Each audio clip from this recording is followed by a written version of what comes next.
سو آپ سب کا شکریہ. مفتی ابو محمد صاحب کی طرف بڑھتے ہیں, سم اپ کرتے ہیں اس بات کو. اور بھی کچھ سوالات تھے دماغ میں لیکن میں نے کہا چلیں اس کو یہاں پہ تو سم اپ کریں. جی مفتی صاحب.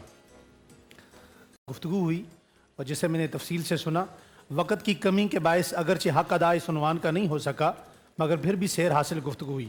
سب سے بنیادی بات جو آپ کا سب سے پہلا سوال تھا وہ یہ تھا کہ قرآن کریم کے ہوتے ہوئے حدیث رسول کی ضرورت کیوں ہے.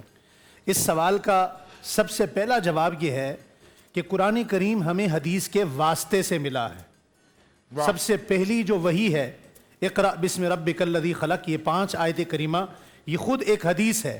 اگر یہ حدیث ٹھیک ہے تو قرآن کریم کی یہ آیتیں بھی ٹھیک ہیں, اور اگر اس حدیث کا انکار کر دیا جائے تو قرآن کریم کا خود بہت انکار ہو جائے گا. نمبر 2, قرآن کریم کے سب سے پہلے متکلم کون ہے؟ حالانکہ جس کا کلام ہوتا ہے وہ خود متکلم ہوتا ہے, مگر کائنات میں کسی نے بھی اللہ کو دیکھا نہیں. تو اللہ تعالی جل شانہ نے اپنا نمائندہ اور اپنا متکلم جناب رسول اللہ صلی اللہ علیہ وسلم کو مقرر فرمایا. اب رسول اللہ صلی اللہ علیہ وسلم سے بڑا قرآن کا عامل کوئی نہیں ہے. یہ ہمیں کس نے بتایا؟ یہ خود حدیث رسول صلی اللہ علیہ وسلم نے بتایا کہ قرآن کے سب سے بڑے عامل رسول اللہ ہیں. اور اگر حدیث پر ایمان کا سوال جو آج پیدا کیا یا پیدا ہوا یا جو کیا گیا اس کے مطابق دیکھیں گے تو قرآن کریم دلائل کے اعتبار سے تو پہلے ہے مگر ایمان کے اعتبار سے حدیث پہلے ہے. اگر حدیث پر ایمان ہوگا تو قرآن کریم پر ایمان ہوگا, اگر حدیث پر ایمان نہیں ہوگا تو قرآن کریم پر قطعی طور پر ایمان نہیں ہو سکتا. اسی لیے علماء کرام نے لکھا ہے کہ جب بھی ایمانیات کی باری آئے گی تو ایمان میں پہلے حدیث ہے بعد میں قرآن ہے, دلائل میں پہلے قرآن کریم ہے بعد میں حدیث ہے. 18,000 مرتبہ جبرائیل علیہ السلام تشریف لائے اور قرآن کریم کی تکمیل ہوئی. یہ ہمیں کس نے بتایا؟ یہ حدیث رسول نے بتایا.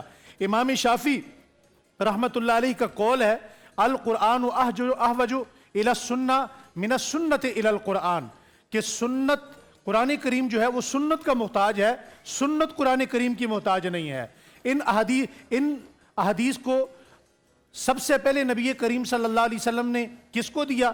اگر ہم اس کو دیکھیں تو جس جماعت کو ان احادیث کو امت کے آخری زمانے تک قیامت تک پہنچانے کے لیے جس جماعت کو تیار کیا, خود قرآن کریم ان کے بارے میں کہتا ہے الزمہم کلمۃ التقوی وکانوا احق بہا واہلہا, یہ ان کا حق بھی تھا وہ اہل بھی تھے. اور الزمہم کلمۃ التقوی, کلمہ تقوی پر اللہ تعالیٰ نے ان کو جمایا. کلمہ تقوی پر جو ہو وہ بدنیت بھی نہیں ہوتا, وہ جھوٹا بھی نہیں ہوتا. اس کا مطلب یہ ہے کہ تمام صحابہ اکرام عادل بھی تھے, تمام صحابہ اکرام نبی کریم کے پیغام کو پہنچانے میں سچے بھی تھے. وَكَرَّهَ إِلَيْكُمُ الْكُفْرَ وَالْفُسُوقَ وَالْعِصْيَانَ, وہ صحابہ اکرام میں نہ وہ گناہ کے قریب گئے, نہ وہ گالی کے قریب گئے, نہ وہ غلو کے قریب گئے. تو ایسی سچی جماعت نے اس امت کو جو احادیث کا ذخیرہ تھا وہ پہنچایا. اسی لیے کہتے ہیں کہ نبی کریم صلی اللہ علیہ وآلہ وسلم نے اپنی امت کو نہ تو بے سند چھوڑا ہے نہ بے سند چھوڑا ہے. یہ امت صاحب سلف بھی ہے, صاحب سند بھی ہے. پورا سال انتظار تھا مجھے اس رمضان میں. 30 دن 6 ٹیمز, 12 کنٹیسٹنٹس, کیش کا پاؤں. اب گیم وہ ہوگا جسے آپ کا نہیں